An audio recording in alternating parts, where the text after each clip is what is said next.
Cookery சேனலை பார்த்து யார் வேணாலும் சமையல் பண்ணலாம். ஆனா சுவையான சமையல் பண்றது எப்படி? நான் இதயம் நல்லெண்ணெயில சமையல் பண்றேன். ஆஹா ஓஹோன்னு பாராட்டுறாங்க. நீங்களும் இதயம் நல்லெண்ணெயில சமையல் பண்ணுங்க, பாராட்ட வாங்குங்க. தினம் தோறும் வாங்குவே இதயம் இதயம்.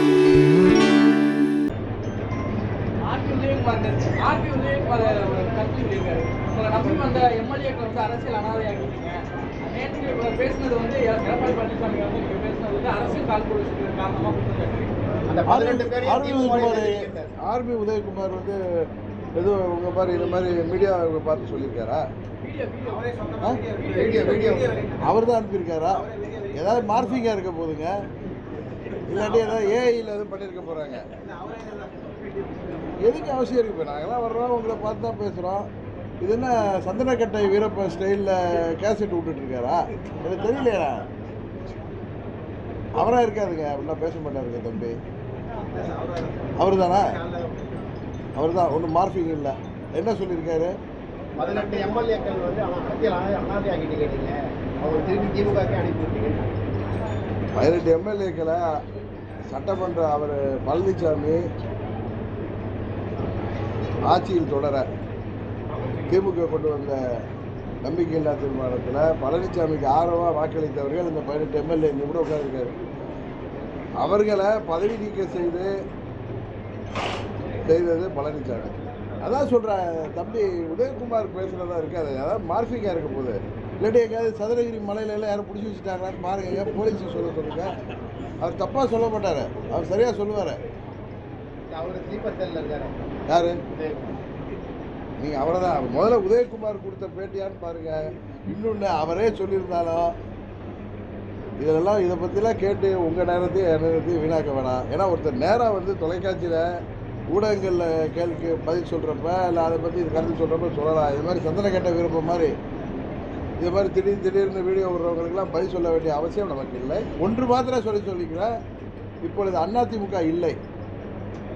புரட்சித் தலைவர் கட்டமைத்த அந்த கட்சியின் அடிப்படை சட்ட விதிகளை எல்லாம் தகர்த்தெறிந்துவிட்டு பழனிசாமி இன்றைக்கு அந்த கட்சியை இடிஎம்ஐக்காக ஆக்கிவிட்டார். பழனிசாமியை இந்த தேர்தலில் வீழ்த்தாமல் அம்மா மக்கள் முன்னேற்ற கழகம் ஓயாது.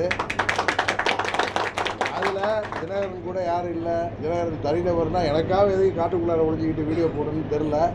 தனிநபராக இருந்தாலும் இந்த டிடிவி தினகரன் எப்படி கடந்த சட்டமன்ற பொதுத் தேர்தலில் ஆட்சிக்கு வரவிடாமல் துரோகத்தை தடுத்தோமோ, இந்த முறை பழனிசாமி என்கிற துரோகத்தை வீழ்த்தி வருங்காலத்தில் துரோகம் என்ற வார்த்தையே அரசியலில் யாரும் நினைக்கக்கூடாத அளவிற்கு அவருக்கு நாங்கள் இந்த தேர்தலில் பதிலடி கொடுப்போம். வேற கேளுங்க. ஏற்கனவே சொல்லியிருந்தீங்க, அவங்களுக்கு அவர் துரோகத்தை வீழ்த்தணுங்கிற காரணமாக தான் திமுக வந்து ஆட்சிக்கு வந்து மீண்டும் அதற்கான ஒரு சூழல் வந்து வந்துடும். அது எந்த சூழல் வரும்னு தெரியாது. இந்த முறை போன முறை நான் வந்து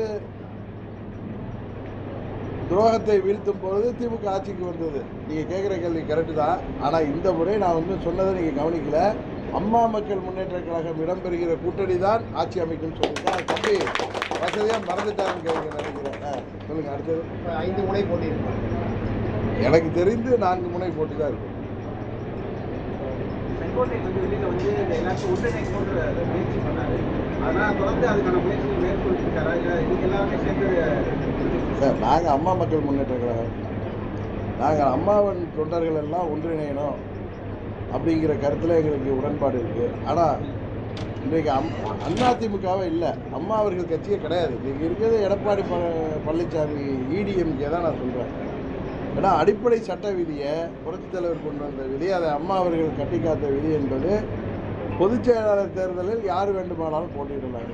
அந்த அடிப்படையை தளர்த்தி விட்டு 5 ஆண்டுகள் தலைமை கழக நிர்வாகியாக இருந்திருக்கிறோம், 10 எம்எல்ஏக்கள் முன்மொழியணும், 10 எம்எல்ஏக்கள் வழிமொழியணும்னு சொல்லி தன்னை தவிர யாரும் அந்த பதவிக்கு போட்டி இல்லாமல் செய்திருக்கின்ற பழனிசாமி அதை இடிஎம்கேவாக மாற்றிவிட்டார்.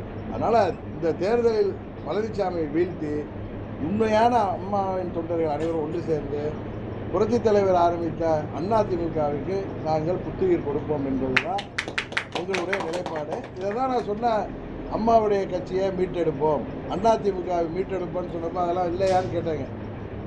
அந்த இது எங்களுடைய இலக்கை நோக்கி தான் நாங்கள் பயணித்துட்டு இருக்கோம்.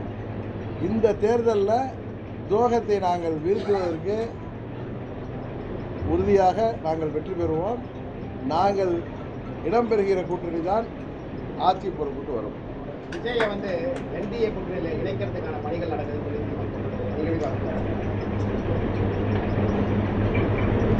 நேற்றே நான் இதுக்கெல்லாம் பதில் சொல்லிட்டேன். திரும்ப திரும்ப அலட்சியமாகவே இருக்கேன். நான் இது வந்து கரூரில் நடந்தது துயர சம்பவம். அதில் வந்து விஜயோ அவர் கட்சியோ அவர்கள் ஒன்றும் அதுக்கு காரணம் இல்லை. அது ஒரு விபத்து. ஆனால் தார்மீக பொறுப்புன்னு ஒன்று இருக்குது. அதை உறுதியாக அந்த கூட்டத்திற்கு அனுமதி கேட்டு நடத்தியவர்கள் யாரோ, இப்போ இங்கே கல்யாண மண்டபம் இருக்குது, இங்கே வந்து எங்கள் மாவட்ட செயலாளர் கட்சிக்காக நிர்வாகிகள் கூட்டத்திற்கு அனுமதி கேட்டு காவல்துறையில் அனுமதி வாங்கி இந்த கூட்டத்தை நடத்துகிறோம். இதில் ஏதோ ஒரு கடவுள் கிருபையில் அது நடக்காது, ஏதோ ஒரு அசம்பாவிதம் நடந்தாலும் அதுக்கு எங்கள் கட்சி தானே பொறுப்பேற்கணும். அந்த தார்மீக பொறுப்பு சொல்கிறேன். அது அந்த குற்றத்தை ஏற்றுக்கொள்வதாக நான் சொல்லவில்லை. அது சில பேர் புரியாமல் பேசுகிறாங்கன்னு நினைக்கிறேன். அங்கே நடந்தது குற்றமே இல்லை, அது ஒரு விபத்து. ஆனால் எங்கே இந்த விபத்து நடந்துச்சு? தாவாக நடத்திய அந்த பிரச்சார கூட்டத்தில் நடந்தது. அதனால் எப்படி இந்த கூட்டத்தை நாங்கள் எங்கள் மாவட்ட செயலாளர் பொறுப்பேற்பாரோ, எப்படி எனக்கு அதில் தார்மீக பொறுப்பு இருக்கோ, அதுபோல் அதில் விஜய் அவர்கள் தார்மீக பொறுப்பு ஏற்றிருந்தால் நீதிமன்றம் இந்த வருத்தத்தையும் கண்டனத்தையும் தெரிவித்திருக்காது. ஏன்னா தார்மீக பொறுப்பு என்பது குற்றத்தை ஒற்றுக்கொள்வதல்ல. அந்த கூட்டத்தை நடத்திய பொறுப்பு தான் தார்மீக பொறுப்பு, அக்கௌண்டபிலிட்டி, அது அவர்களுக்கு உள்ளது. அதை தான் ஒரு எக்ஸாம்பிள் சொன்னால், இப்போ இங்கே இந்த கூட்டம் நடத்துகிறோம், இதில் ஏதாவது ஒரு அசம்பாவிதம் இருந்தால் அதில் நான் தான் தார்மீக பொறுப்பு இருக்கணும். எங்கள் மாவட்ட செயலாளர் தான் ஏற்பாடு பண்ணுறாரு, தலைமையிலே செயலாளர் அதுக்கு உறுதுணையாக இருக்கார். இதே மாதிரி ஒரு நிர்வாக அமைப்பில் கட்சியில் ஒரு கூட்டம் இருக்கிறாங்க, நாங்கள் தார்மீக பொறுப்பு ஏற்கிறோம். அதுக்காக நாங்கள் நடந்த ஒரு விபத்துக்கு நாங்கள் வந்து குற்றத்தை ஏற்றுக்கொள்கிறோம் என்பது அல்ல. இதை எல்லாரும் புரிஞ்சுக்கணும். இன்னொன்று நேற்று நான் சொன்னப்போ திமுகவிற்கு தினகரன் ஓவராக சப்போர்ட் பண்ணுறாரு, முதல்வர் பக்கம் சப்போர்ட் பண்ணுறாரு, செந்தில் பாலாஜிக்கு க்ளீன் சீட் கொடுத்தாரு, சில பத்திரிகைகள் எழுதியிருக்காங்க. அவர்களுடைய அறியாமை தான் காமிக்குது. இப்போ முதலமைச்சர் இதில் நிதானமாக செயல்படுறாரு, சரியாக செயல்படுறாரு. இந்த கரூர் விபத்து நிகழ்ச்சியில் அவருக்கு ஒன்று விஜயையோ அவர் கட்சிக்காரர்களே பழிவாங்கும் எண்ணம் இல்லை என்பது அவருடைய செயல்பாட்டிலையும் பேச்சிலையும் தெரியுது. எல்லாவற்றிற்கும் மேலாக சிலர் சொல்வது போல திரு விஜய் அவர்களை இதில் கைது செய்தால் இது ஒரு தவறான முன்னுதாரணமாக வருங்காலத்துக்கு இருக்கும். எல்லா கட்சிகளும் மாநாடு நடத்துகிறோம், எல்லா கட்சிகளும் மீட்டிங் நடத்துவோம், பொதுக்கூட்டம் நடத்துவோம், கண்டன ஆர்ப்பாட்டம் நடத்துவோம், உண்ணாவிரதம் நடத்துவோம், பேரணி நடத்துவோம், ரோட் ஷோ நடத்துவோம். இதில் என்னதான் நாம் வந்து காவல்துறையும் என்னதான் இதில் வந்து உஷாராக இருந்தாலும் நம்ம மீறி விபத்து நடப்பதற்கு வாய்ப்பு இருக்குது. அப்போ அந்த கட்சி தலைவரை போய் கைது செய்ய முடியுமா? அது ஒரு முன்னுதாரணமாக வந்துவிடக்கூடாது என்பதில் நாம் எல்லாம் அதில் சரியாக இருக்கும். அதே தான் முதலமைச்சரே உணர்ந்திருக்காரு. ஏன்னா அவர் 50 ஆண்டு அனுபவம் இருக்குது. அது சொன்னால் தவறாக எடுத்துக்கிறாங்க. ஒரு அனுபவம் மிக்க தலைவராக, அதுவும் ஆட்சி அதிகாரத்தில் இருக்கிறவர், ஒருவர் விடுகிற சவாலையெல்லாம் அவர் பெரிதுபடுத்தாமல் அவங்க கூட்டணி கட்சிகளை சேர்ந்த நண்பர் திருமாவளவன் போன்றவர்கள் கொடுக்கிற அழுத்தத்தை எல்லாம் தாண்டி அவர் யோசிக்கின்ற பொழுது நாளைக்கு வருங்காலத்தில் இது ஒரு தவறான முன்னுதாரணம் ஆகிவிடும், நாளைக்கு திமுகவை பாதிக்கும், எல்லா அரசியல் கட்சிகளுக்கும் பாதிப்பு ஏற்படும், இது ஒரு தவறான முன்னுதாரணத்தை உருவாக்கி விடக்கூடாது என்று முதலமைச்சர் நினைக்கிறாருன்னு சொல்கிறத என்ன தவறு இருக்குது? இதில் போய் இது போய் நான் அவருக்கு ஒரே சரியாக சப்போர்ட் பண்ணுறேன்னு சொல்கிறது நியாயமாக பேசினா சப்போர்ட்டா? உங்கள் மாதிரி இந்த இளவு விழுந்த நேரத்தில் அந்த குடும்பத்தினரெல்லாம் இந்த ஒரு வாரம் தான் ஆகுது. இந்நேரம் அவங்கெல்லாம் இந்த துயரத்தில் எவ்வளவு கஷ்டப்பட்டுருப்பாங்க. அவங்க தொலைக்காட்சிகளோ பத்திரிகைகளை படித்தா அந்த நேரத்தில் கூட்டணி பற்றி பேச்சுகள் நடத்துகிறார்கள்னா எவ்வளவு வருத்தப்படுவார்கள். அந்த ஒரு நாகரிகம் கூட இல்லாமல் பழனிசாமி இந்த நேரத்தில் கூட்டணி உருவாக்குவதற்காக பேசி கொண்டிருக்கிறார்னு சொன்னால், நீங்கள் தாவேகாவோட கூட்டணி போங்க, சிலோனில் உள்ள கட்சியோட கூட்டிகிட்டு போங்க, ஆந்திராவில் உள்ள கட்சியோட போங்க, பாஜகவோட போங்க, யாரோட வேணாலும் போங்க, அது எங்களுக்கு இல்லை. அது தேர்தலுக்கு நீங்கள் கூட்டணி அமைக்க வேண்டும் என்று நினைப்பது அது உங்களுடைய உரிமை. ஏன்னா உங்களால் தனியாக ஒன்றும் முடியாதுன்னு தெரியும் எடப்பாடி பழனிசாமியால். அதனால் நீங்கள் யாரை வேண்டுமானாலும் கூட்டணிக்கு தேருங்கள். ஆனால் இந்த நேரத்தில் தவேகாவை நீங்கள் கூட்டணிக்கு வர வேண்டும் என்ற ஒரு நரித்தனமாக குள்ள நரித்தனமாக நீங்கள் குற்றச்சாட்டை எல்லாம் ஆட்சியாளர்கள் போடுறீங்களே. நீங்கள் ஆட்சியில் இருந்தப்ப நடந்துச்சு 13 உயிர்களை குருவியை போல சுட்டாங்களே, அதுக்கு பொறுப்பேற்றுக்கிட்டீங்களா நீங்கள்? அன்றைக்கு உங்களை தானே கைது செய்யணும். அப்படின்னா அந்த துறைக்கு அமைச்சராக இருந்த முதலமைச்சர் தானே. அதே மாதிரி தான் சொல்கிறேன், இதில் நியூட்ரலாக இருங்கன்னு சொல்கிறது வேறு ஒன்றும் ஆளுங்கட்சிக்கு ஆதரவெல்லாம் இல்லை. இன்றைக்கு யார் ஆட்சியில் இருக்காங்களோ அது மாதிரி எந்த கட்சியில் கூட்டம் போடுறப்போ இதை மாதிரி ஒரு விபத்து நடந்தால் அந்த கட்சி தலைவரை கைது பண்ணணுங்கிற ஒரு தவறான முன்னுதாரணத்தை தமிழ்நாட்டில் உருவாக்கி விடக்கூடாது என்பதில் முதல்வர் சரியாக இருக்கிறார். அதை நான் ஆதரிக்கிறேன். அவ்வளோதான். இதை தாண்டி எந்த இது கிடையாது.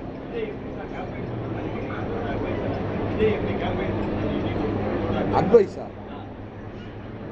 நான் ஒன்றும் யாருக்கும் அட்வைஸ் பண்ணணுங்கிற அளவுக்கு என்ன பெரிய ஆளாலாம் நினைக்கிறத. நான் கருத்து கந்தசாமிலாம் கிடையாது. காட்டில் ஒளிஞ்சிக்கிட்டுலாம் வீடியோ ஒரு ஆள்லாம் கிடையாது. நான் எதாவது நேரடியாக பேசக்கூடியவன். அதுதான் சொல்லியிருக்காரு முதலமைச்சர். எல்லா அரசியல் கட்சிகளும் சேர்ந்து வருங்காலத்தில் இது மாதிரி விபத்துக்கள் நடக்காமல் ஒரு உயிருக்கு கூட ஆபத்து வராமல் இருப்பதற்கான திட்டங்களை வகுக்கணும். அது எல்லா கட்சிகளும் ஆதரவாக இருக்குன்னு சொல்லியிருக்காரு. அது மாதிரி திட்டங்கள் வைத்த பிறகு அதை நம்ம எல்லாம் ஃபாலோ பண்ணிட்டோன்னா, காவல்துறைக்கு உரிய ஒத்துழைப்பு கொடுத்தோன்னா அது நடக்காமல் செய்யலாம். விபத்துங்கிறது எப்போ வேணாலும் நடக்கலாங்க. இப்போ நம்ம காரில் வர்றோம், இந்த தஞ்சாவூர் திருச்சி ரோட்டில் நான் 60 வருஷமாக போயிட்டுருக்கேன். திடீர்னு காரில் இன்றைக்கி ஆக்சிடெண்ட்டாக இது வரைக்கும் ஆக்சிடெண்ட் ஆகலைன்னு நான் சொல்ல முடியாது. என்னோட 35 வயதுமாக இருக்கேன் என்னோடய டிரைவர். இன்றைக்கு ஒரு யாரோ குறுக்க விழுந்தாலும் அது எங்கள் மேலே தானே வரும். அது மாதிரி பொறுப்பை தான் நான் ஏற்றுக்க சொல்கிறேன். அதை தான் தார்மீக பொறுப்புங்கிறது. எங்கள் காரில் ஒருத்தர் அவராகவே விழுந்தாலும் தார்மீக பொறுப்பை என் டிரைவர் ஓட்டியிருந்தாலும் நான் ஏற்றுக்கணும். அதுக்காக குற்றத்தை ஏற்றுக்கொள்வதாக இல்லை. அதுபோல் வருங்காலத்தில் இது போன்ற சம்பவங்கள் நடக்காமல் எல்லா கட்சிகளும் இல்லை இது போன்ற அமைப்புகள் ஊர்வலம் நடத்துவங்க, போராட்டம் செய்பவர்கள் யாராக இருந்தாலும், இன்றைக்கு அரசை எதிர்த்து அரசு ஊழியர்கள் போராட்டம் பண்ணுறாங்க, ஆசிரியர்கள் போராட்டம் பண்ணுறாங்க, பல்வேறு தரப்பினர் போராட்டம் பண்ணுறப்ப அப்போ ஒரு மாமா கூடுறப்ப எது சம்பவம் நடந்தால் அந்த கூட்டத்தை ஏற்பாடு செய்தவர்களை கைது செய்ய முடியாது. அதனால் இதுக்கு எப்படி நடைமுறைகளை ஏற்படுத்தி அது காவல்துறை அதற்கு எப்படி ஒத்துழைப்பு கொடுக்கணும், ஆளுங்கட்சிக்கு ஒரு மாதிரியாக எதிர்கட்சிக்கு ஒரு மாதிரியாக கொடுத்து விடக்கூடாது. ஏன்னா உயிர் பலியானால் அவர்களும் பொறுப்பாவார்கள். அப்படிங்கிறதெல்லாம் ஒரு வரைமுறைப்படுத்தி அதன்படி வருங்காலம் நடத்தப்பட வேண்டும் என்று தான் சொல்கிறேனே தவிர நான் ஒன்றும் முதலமைச்சரை தூக்கி வாசிக்கலை, மற்றவர்களை தாக்கியும் பேசலை. கூட்டணியை நீங்கள் எப்போ வேணாலும் அமைங்க. இளவு விழுந்த நேரத்தில் போய் கூட்டணிக்காக நீங்கள் ஒரு நரித்தனமாக பேசுவது துரோக சிந்தனை உள்ள பழனிசாமி அநாகரிகமாக நடந்து கொள்கிறார் என்று திரும்பவும் சொல்கிறேன். அவரை 26 சட்டமன்ற பொதுத் தேர்தலில் தமிழ்நாட்டு மக்கள் துறையோட அவருடைய துரோகத்தை நாங்கள் வீழ்த்தாமல் விட மாட்டோம். அவ்வளோதான்.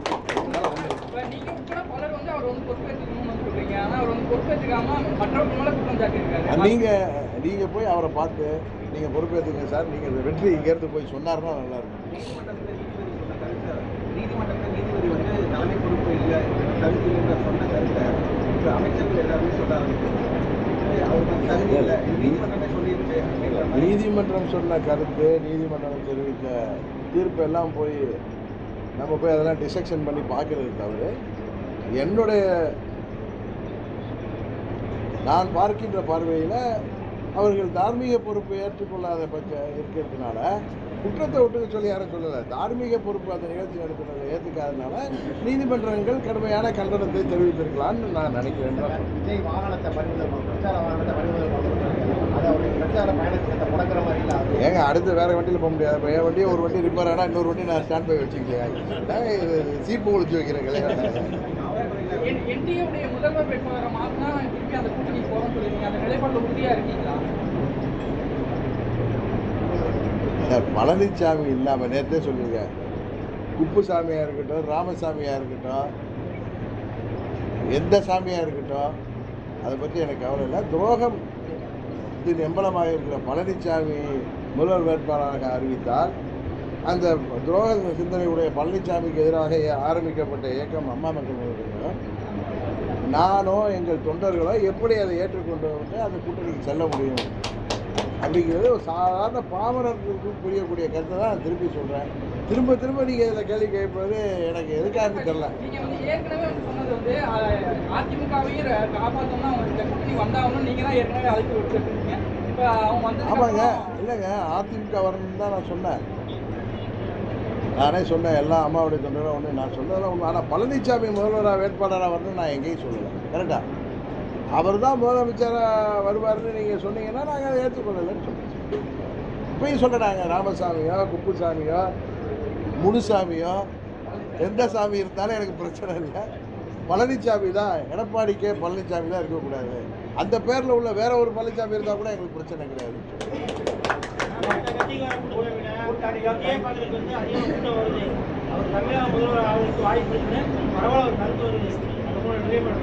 இருபத்தி 26 தேர்தலில் இதெல்லாம் தீர்மானிக்கக்கூடியவர்கள் நீங்களும் நானும் கிடையாது. இதெல்லாம் தமிழ்நாட்டு மக்கள் தான். 26 தேர்தலில் மே மாதத்தில் தெரிஞ்சு போய்டும் யாரை முதல்வராக மக்கள் தேர்ந்தெடுக்கிறாங்க. இதுக்கு நம்ம போய் மூளையை போட்டு குழப்பிக்கிட்டு இதுக்கு நம்ம 2 பேரும் விவாதம் நடத்த வேண்டிய தேவையில்லை. இந்த ஆம்புலன்ஸ் வந்து ஒவ்வொரு கூட்டத்திலுமே வந்து சொல்றாங்க. அதை பற்றி நீங்க என்ன சொல்றீங்க? எந்த ஆம்புலன்ஸ்? பழனிசாமி பேசுறதெல்லாம் நீங்கள் பேசுறது இல்லைங்க. இப்போ நீங்கள் நம்மளா சொல்லிட்டு இருக்கிறது ஆம்புலன்ஸ் போகிறப்ப எம்டியாக போனால் அங்கே ஏதாவது ஒரு ஆபத்தில் இருக்கிறவரை அழைக்க போகலாம். இல்லை ஆம்புலன்ஸ் அதில் யாரையும் அழைச்சிட்டு போனால் தான் அது உண்மை. இல்லாட்டி நம்ம கூட்டத்தை இது என்ன இது கூட்டம் நடக்கிறப்ப வந்தால் தான் நான் 2 நிமிஷம் நான் கூட்டத்தை நிறுத்திக்கிட்டு அனுப்புறதுல என்ன நமக்கு பிரச்சனை இருக்குது? இதை போய் ஒரு பெரிதாக அரசியலாக்கிறத நான் விரும்பவில்லை. எங்கள் கூட்டத்திலையும் 90% கூட்டங்கள் எல்லாம் நடக்கிறப்ப ஆம்புலன்ஸ் வரும். நாங்கள் பேச்சை நிறுத்திட்டு ஆம்புலன்ஸ் வழி விட சொல்லுவோம். நம்ம சாலையில் போயிட்டு இருக்க ஆம்புலன்ஸ் வந்தாலும் வழி விடுவோம். இதுக்கு நம்ம காரணம் கற்பிச்சா எல்லாத்தையும் கற்பிக்கலாம். இல்லை எல்லா இடத்துலையும் நீங்கள் வந்து ரொம்ப புத்திசாலியாக கேட்குறீங்க. சில இடங்களில் வேறு வழியில் போக முடியாமல் ஷார்ட்கட்டில் ஒரு எமர்ஜென்சியில் போகிறப்ப அதில் தான் வழி விட்டு தான் ஆகணும். அதில் நீங்கள் வந்து கூட்டம் போட்டிருக்கீங்கிறதுக்காக ஆம்புலன்ஸ் வந்தால் வழிவிட தேவையில்லை, ஒரு எமர்ஜென்சிக்கு இது வழிவிட தேவையில்லைன்னா எந்த ஒரு இதையும் ரெக்கார்ட் பண்ணி காவல்துறை கொடுப்பதில்லை. அது முதல்ல தெரிஞ்சுங்க. சார், தமிழகத்தில் கரூர் சம்பவமாக இருக்கட்டும், சென்னை மெரினாவில் நடந்த அந்த ஏசோவாக இருக்கட்டும், கள்ளக்குறிச்சி விவகாரம் தொடர்ந்து இந்த நிகழ்வுகளெல்லாம் வந்து கொண்டு வந்து அங்கே 5 பேர் வந்திருக்காங்க, அங்கே வந்து இருக்கிறாங்க. காவல்துறையோட அந்த செயல்பாடுகள் வந்து குறைவாக இருக்குது. தமிழக அரசு வந்து காவல்துறை வந்து சரியாக கையாளுவது வந்து இது இந்த நான் சொன்னேன்னா உடனே முதலமைச்சரை சப்போர்ட் பண்ணுறீங்க. இந்த நான் நியாயமாக பேசணும்னு நினைக்கிறேன். இந்த 4 ஆண்டுகளுக்கு முன்பு பல முறை இது மாதிரி சம்பவங்கள்லாம் இதில் நடந்தது. தூத்துக்குடியில் துப்பாக்கிச்சூடு காவல்துறையே நடத்திருக்கு. அதுக்கு முன்னாடி எத்தனையோ ஸ்டாம்பீட் ஆகிருக்கு, எத்தனையோ கோயில் நெரிசல்கள், கோயில் திருவிழாக்கள், பல ஃபங்க்ஷனில் நம்ம ஸ்ரீரங்கத்திலே தீ விபத்து அடிச்சு. இது மாதிரி எல்லா ஆட்சியிலையும் நடைபெறுறது தான். காவல்துறை இன்னும் இதில் வந்து கவனமாக இருக்குன்னு தான் சொல்ல முடியாது. அவங்கள குறை சொல்லி நீங்களும் எந்த ஆட்சி இருந்தாலும் காவல்துறையை குறை சொல்லி என்ன பண்ண முடியும்? அவர்களும் மனிதர்கள் தானே. இப்போ அன்றைக்கி 500 பேருக்கு மேலே 1000 போலீஸ்ன்னா அங்கே மயக்கடிச்சு விடுறவங்களை என்ன பண்ண முடியும்? அவங்க என்ன டாக்டர்ஸா? டீஹைட்ரேஷன் ஆகி தண்ணி கூட குடிக்காமல் அங்கே மயங்கி விழுகிறவங்க, கூட்ட நெரிசலில் மயங்கி விழுந்ததும் ஏற்படுற நெரிசல், தள்ளு முள்ளில் மிதித்து சாகுறாங்க. அங்கே 1000 போலீஸ் இருந்தாலும் என்ன பண்ணியிருக்க முடியும்? இல்லை 5000 போலீஸ் இருந்தாலும் என்ன பண்ணியிருக்க முடியும்? கூட்டத்தை நிறுத்தினா என்ன சொல்லுவோம்? எங்கள் கூட்டத்தை தடுக்கிறாங்க, எங்கள் கூட்டத்துக்கு வண்டி வர விடாமல் பண்ணுறாங்க, காவல்துறை வந்து சதி செய்த ஆளுங்கட்சிக்கு ஆதரவாக. இது நம்ம எப்படி அதை பார்க்குறோங்கிறது தான். நம்ம நடுநிலையான மனநிலையில் பார்த்தோம்னா ஆம்புலன்ஸ் வர்றது அவர் கேட்குறாரு, அந்த கேள்வி ஒரு ஊடகத்தை சேர்ந்தவர் கேட்பது எனக்கு வருத்தம் அளிக்குது. நீங்கள் இங்கே பர்மிஷன் கொடுத்துருக்காங்கிறதுக்காக யாருமே அந்த பக்கம் வரக்கூடாதுன்னா எமர்ஜென்சி இல்லை எமர்ஜென்சி நேரத்தில் அவங்க வர்றதை எப்படி நீங்கள் காவல்துறையில் என்ன ஆனாலும் அந்த வழியில் யாரும் போகக்கூடாதுலாம் எதுவும் கிடையாது. உங்களுக்கு இந்த இடத்துல பொதுமக்களுக்கு இடையூறு இல்லாமல், மற்றவர்களுக்கு இடையூறு இல்லாமல் அந்த இடத்துல நடத்துக்கங்கன்னு தான் சொல்கிறேன். தமிழக காவல்துறை ஐஏஎஸ் ஐபிஎஸ் அதிகாரிகள் வந்து விஜய்க்கு சாதகமாக தான் செயல்படுறாங்க. தமிழக முதல்வருக்கு தெரியாமல் விஜய்க்கு சாதகம் இல்லை சகோதரர் திருமாவளவன் வந்து திரு விஜய் அவர்கள் கொடுத்த அந்த பேட்டியை பார்த்தோம்னா அவர் உணர்ச்சி வசப்பட்டு இல்லை அவர் அதை வந்து முதல்வருக்கு கோரிக்கை வைக்கிறார். முதல்வர் அதில் நிதானமாக இருக்கிறது தான் அவர் சரி. ஏன்னா இப்போ சொன்னல, நாளைக்கு ஒருவர் இப்படி நமக்கு சவால் விடுற மாதிரி பேசுகிறதுனால கைது பண்ணுறதுனால ஒரு தவறான முன்னுதாரணம் ஆகிடக்கூடாது.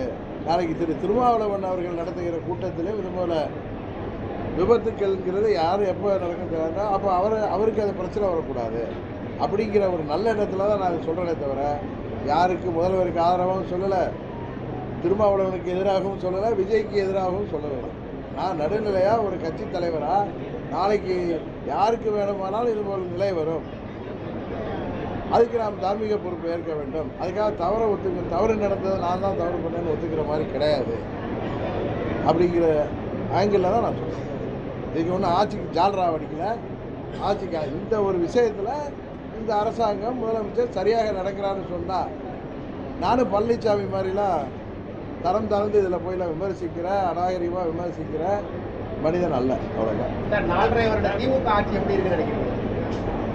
ஆண்டு திமுக ஆட்சி நிறைய குறைகள் இருக்குது. சட்டம் ஒழுங்கு சரியில்லை.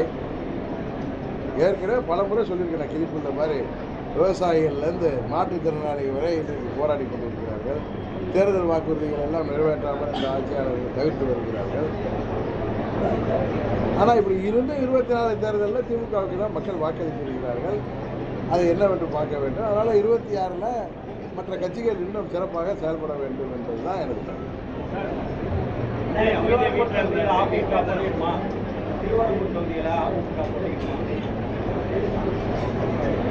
நாங்கள் இடம்பெறுகிற கூட்டணியில் நாங்கள் விரும்புகின்ற இடங்களை பெறுவோம். இப்போ திருவள்ளூரில் கூட்டம் நடத்துகிறோம், நிர்வாகிகளை சந்திக்கிறோம். போட்டியிடுவதற்கு வாய்ப்பு உங்க தலைமையில கூட்டணி கிடையாது. நான் சொல்கிறேன். நான் இன்னொரு கூட்டணி விஜய், திமுக, அதிமுக ஏதோ ஒன்றுல போக மாட்டேன். நான் எந்த கூட்டணியில் போவேங்கிறத பற்றி நான் இன்னும் முடிவெடுக்கல. இல்லை டிசம்பர் இது இல்லாமல் நாங்கள் அன்றைக்கு தனியாக நிற்கலான்னு கூட நினைக்கல. இப்போ அன்றையுமே இது 3-4 மாதம் இருக்குங்க. அந்த நேரத்தில் நாங்கள் தனியாக கூட நிற்கலான்னு முடிவு எடுக்கலாமா? இன்னும் சில கட்சிகளை சேர்த்து கொண்டு முடிவு எடுக்கலாம். இன்றைய நிலைமையில் நாங்கள் தனியாக நிற்கணுங்கிற முடிவுக்கு வராதனால 4 முனை போட்டிக்கிறேன். டிசம்பர் மாதத்தில் தான் நான் சொல்கிறேன். அப்போ இன்றைய நிலைமையில் நாங்கள் தனியாக நிற்பதற்கான எண்ணத்தில் இல்லை. பட் டிசம்பர் மாதத்தில் காலம் எப்படி வருதோ அப்போ அந்த நேரத்தில் புதிய கூட்டணிகள் கூட அமையலாமே. நீங்கள் எதிர்பாராத கூட்டணியெல்லாம் அமைக்க வாய்ப்பு இருக்குன்னு நான் சொல்கிறேன். அதை நான் சூசகமாக சொல்கிறேன். அவ்வளோதான். துரோகத்தை வீழ்த்துவதுதான் வருங்காலத்தில்.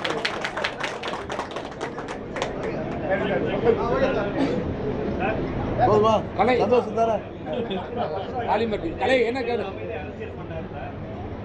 விஜய் வீட்டில் இருந்து அரசியல் அமைதியாக பண்ணாரு. எல்லாம் வெளியில் போச்சு. இப்போ எல்லாருமே அரசியலாக்கூடாதுறாங்க. ஆனால் எல்லாருமே விஜய் தான் பேசுகிறாங்க. அதுதான் அரசியலாக்குறாங்க. நீங்கள் தான் நான் உட்கார்ந்தேன். நீங்கள் தான் அதில் ரைட்டாக இது தப்பான்னு கேட்குறப்ப நான் நடுநிலையாக பேசுகிறேன். ஒரு பத்திரிகைகள் கூட எழுதியிருக்காங்க, அவர் நடுநிலையாக தான் பேசியிருக்காருல்ல. அது நான் நடுநிலையாக தான் பேசுகிறேன். நான் விஜய்க்கு எதிராகவும் பேசலை, விஜய்க்கு ஆதரவாகவும் பேசலை. ஆட்சியாளர்கள் இதில் சரியாக நடந்துக்கிறாங்கன்னு சொன்னால் அவங்களுக்கு ஆதரவு. இந்த விஷயத்தை பொறுத்த வரைக்கும் அவங்க சரியாக நடந்திருக்காங்க.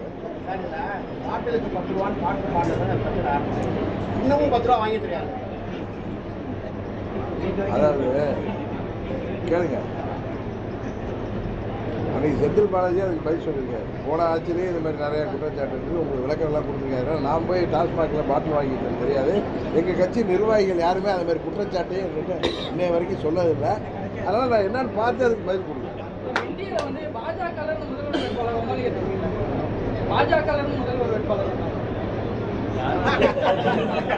அவங்க அறிவிக்கிற நேரத்தில் நான் அதுக்கு பதில் சொல்கிறேன்.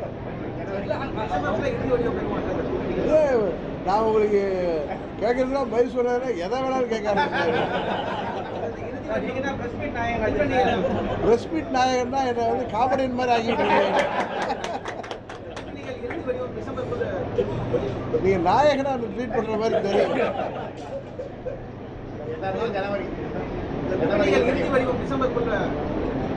டிசம்பர்னா டிசம்பர் 31 உள்ளாரையா சொல்லு கேட்காதீங்க. டிசம்பரில் இறுதி வர வரையும் ஜனவரியில் கூட தெரியலாம்.